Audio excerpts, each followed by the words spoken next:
Assalamualaikum warahmatullahi wabarakatuh. Perkenalkan, nama saya Astri dengan NIM 220606500027, Prodi Pendidikan Administrasi Perkantoran kelas A, Universitas Negeri Makassar. Di sini saya akan membahas topik mengenai paradigma kebudayaan. Apa sih sebenarnya itu paradigma? Apa itu kebudayaan? Serta apa wujud-wujud dari kebudayaan ataupun pembahasan mengenai filsafat kebudayaan. Nah, ini merupakan salah satu tugas akhir dari mata kuliah pengantar sosiologi dan antropologi. Baik, langsung saja simak video penjelasan berikut ini. Langsung saja pada pembahasan pertama mengenai apa sih sebenarnya itu paradigma.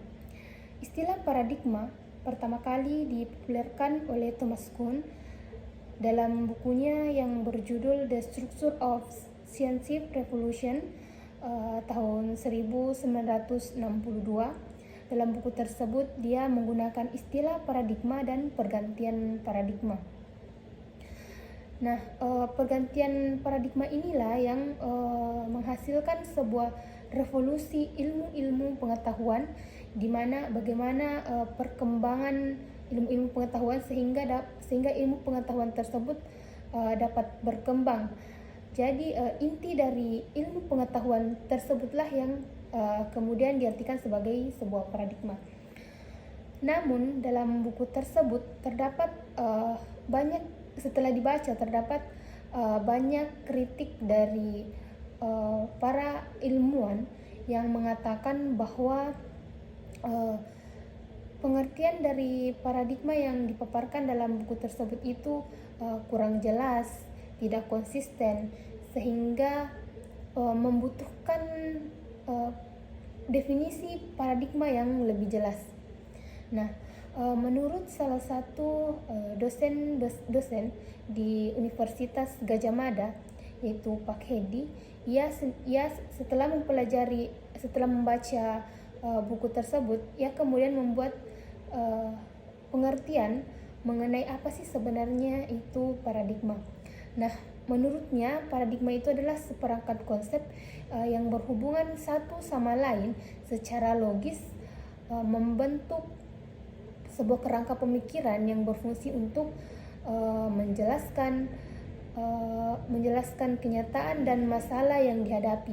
Jadi paradigma itu adalah sebuah kerangka pemikiran yang saling berhubungan, yang bertujuan untuk menjelaskan kenyataan-kenyataan yang sedang terjadi. Jadi paradigma ini tidak jauh berbeda dengan filsafat yang berhubungan dengan pemikiran kita. Baik, setelah memahami apa itu paradigma, kita akan membahas mengenai apa sih sebenarnya itu kebudayaan. Pandangan mengenai kebudayaan bahwa kebudayaan itu hanya dimiliki oleh manusia. Hanya manusia yang memiliki kebudayaan. Mengapa hanya manusia yang memiliki kebudayaan? Karena manusia memiliki kemampuan simbolisasi. Nah, dari kemampuan simbolisasi ini, maka manusia bisa disebut sebagai animal simbolikum. Manusia termasuk hewan, karena manusia memiliki tulang belakang dan berdarah panas. Namun, kemampuan manusia menggunakan dan menciptakan simbola yang membedakan antara manusia dengan hewan, sehingga manusia itu memiliki kebudayaan. Nah, apa sih sebenarnya ini simbol yang menjadikan manusia memiliki kebudayaan? Jadi, simbol adalah suatu kemampuan yang mampu mengartikan, mampu memaknai suatu hal. Jadi, misalnya, contoh dari salah satu simbol adalah uang. Nah, uang ini pada awalnya kan hanya sebuah kertas yang diberi warna, kemudian terdapat tulisan-tulisan. Nah, kita sebagai manusia, kita mampu mengartikan, mampu memaknai bahwa simbol uang ini adalah sesuatu yang dapat digunakan untuk berbelanja, bertukar barang. Jadi kita manusia mampu mengartikan satu benda sehingga dapat digunakan. Nah, contoh lainnya adalah bahasa. Bahasa merupakan bunyi-bunyi yang keluar, kemudian kita sebagai manusia mampu mengartikan, mampu menjadikan bahasa tersebut sebagai sebuah simbol. Kita mampu mengartikan apa-apa yang kita ucapkan, apa-apa yang diucapkan dalam berbahasa, sehingga kita bisa melakukan adanya interaksi sosial, adanya kemudian tercipta relasi sosial, kemudian proses sosial dan kehidupan sosial. Nah, dan dengan adanya kehidupan sosial inilah maka ada yang namanya kebudayaan. Tanpa adanya kehidupan sosial tidak akan ada yang namanya kebudayaan. Jadi kebudayaan itu adalah seperangkat simbol yang diperoleh manusia dari kehidupan sebagai warga masyarakat yang digunakan untuk membangun dunianya dan mampu beradaptasi. Nah, dalam kehidupan sehari-hari itu kebudayaan ada bermacam-macam, mulai dari HP, mobil, semua itu adalah sebuah kebudayaan karena dapat dapat dikatakan bahwa hal tersebut adalah sebuah simbol. Nah, adapun wujud-wujud dari kebudayaan dalam kehidupan sehari-hari itu, misalnya yang pertama itu wujud fisik atau material. Nah, wujud ini itu dapat dilihat, dapat diraba, namun tidak dapat didengar. Nah, contohnya tadi itu kayak rumah, mobil, uang pun termasuk. Wujud yang kedua adalah wujud perilaku. Nah, wujud perilaku ini tidak dapat didengar, dapat dilihat, dan tidak dapat diraba. Misalnya kegiatan perkuliahan ataupun diskusi. Selanjutnya adalah wujud lisan. Wujud lisan ini tidak dapat dilihat, tidak dapat diraba, namun bisa didengar. Contohnya itu kayak ujaran-ujaran, nyanyian-nyanyian, dan sebagainya. Wujud selanjutnya adalah wujud gagasan. Nah, wujud gagasan ini bersifat abstrak, tidak dapat dilihat, tidak dapat didengar, ataupun tidak dapat diraba. Misalnya itu kayak sebuah gagasan atau sebuah pengetahuan. Ada sebuah skema yang menggambarkan tentang aspek-aspek kebudayaan. Skema tersebut itu berbentuk segitiga, yang di bagian atasnya itu terdapat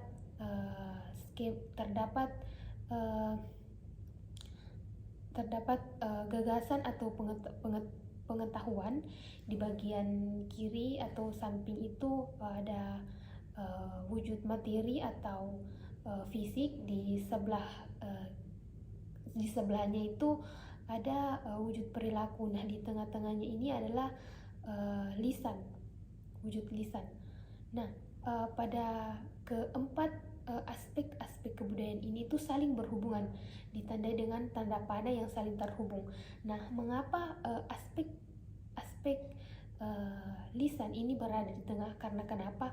Aspek lisan inilah yang paling penting dalam sebuah kebudayaan.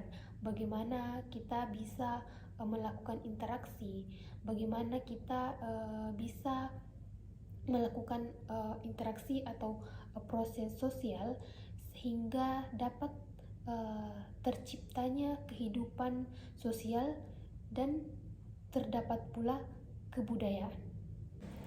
Jadi, kapan sih sebenarnya kebudayaan ini ada? Kebudayaan ini ada sejak manusia ada. Jadi, dengan adanya manusia, maka terciptalah kebudayaan, karena kebudayaan merupakan hasil dari kehidupan manusia. Jadi, dengan adanya kemampuan manusia menggunakan dan menciptakan simbol, maka dapat diartikan bahwa kebudayaan adalah seperangkat simbol yang saling terhubung dalam kehidupan masyarakat yang digunakan untuk membangun dunianya dan beradaptasi dengan lingkungan sekitarnya. Jadi dengan adanya kehidupan sosial maka ada pula kebudayaan. Tidak akan ada kebudayaan tanpa adanya kehidupan sosial. Nah, untuk menciptakan kehidupan sosial itulah harus dibutuhkan yang namanya kemampuan simbolisasi, kemampuan menggunakan dan mengartikan sebuah simbol yang dimana di sini hanya dimiliki oleh manusia. Misalnya tadi setelah saya sebutkan contohnya bahasa. Nah, jadikan bahasa itu, dengan bahasa uh, kita bisa menjalin adanya sebuah interaksi. Nah, tanpa interaksi sosial tidak akan ada relasi sosial. Nah, jika tidak ada relasi sosial, tidak akan ada proses sosial dan tidak akan ada kehidupan sosial. Nah, jika tidak ada kehidupan sosial, maka kebudayaan itu pun tidak ada. Jadi dengan adanya kemampuan simbolisasi ini atau seperangkat simbol yang saling terhubung, maka terciptalah kehidupan sosial. Nah, kehidupan sosial inilah yang disebut sebagai sebuah kebudayaan atau hal yang menjadikan kebudayaan ini ada. Nah, dalam mempelajari sebuah kebudayaan, unsur-unsurnya itu terdiri dari unsur-unsur simbolik yang dipelajari atau terpisah-pisah dari unsur yang besar terpisah-pisah lagi menjadi unsur-unsur yang lebih kecil. Misalnya kita ingin mempelajari rumah khas Jawa, maka kita akan mempelajari kebudayaan itu khusus pada rumah khas Jawa itu, bukan mempelajari tentang semua kebudayaan mengenai Jawa. Karena jika kita mempelajari keseluruhannya, itu kita akan kewalahan karena hal tersebut sangat luas kalau ingin dibahas keseluruhannya. Jadi kita berfokus pada unsur-unsur yang lebih kecil. Nah, misal contoh lain ketika kita ingin membahas tentang pertanian. Nah, dalam pertanian ini juga terdapat unsur-unsur lagi yang lebih kecil. Misalnya cara menanam, cara perkembangbiakan pupuk yang digunakan. Nah, jadi itu terbagi lagi ke dalam unsur-unsur yang lebih kecil. Jadi kita memfokuskan mempelajari kebudayaan itu dalam bentuk yang kecil, tidak untuk keseluruhannya, agar supaya kita bisa memahami mendalam mengenai hal-hal tersebut. Karena jika ingin mempelajari kebudayaan secara keseluruhannya, saya rasa hal tersebut sangat banyak dan butuh waktu yang lama untuk mempelajari semua kebudayaan jika ingin mempelajarinya secara luas. Maka dibagi lagi, jika ingin mempelajari kebudayaan itu kita belajar dari pembagian-pembagian yang lebih kecil atau terfokus pada kebudayaan yang ingin kita teliti. Nah, dari pembahasan yang tadi dapat kita simpulkan bahwa kebudayaan itu sangat erat hubungannya dengan simbol, sangat erat hubungannya dengan kehidupan sosial. Karena dengan adanya kemampuan manusia menggunakan simbol, jadi dapat dikatakan bahwa hanya manusialah yang memiliki kebudayaan, sedangkan makhluk lain tidak. Nah, dengan adanya simbol ini kita bisa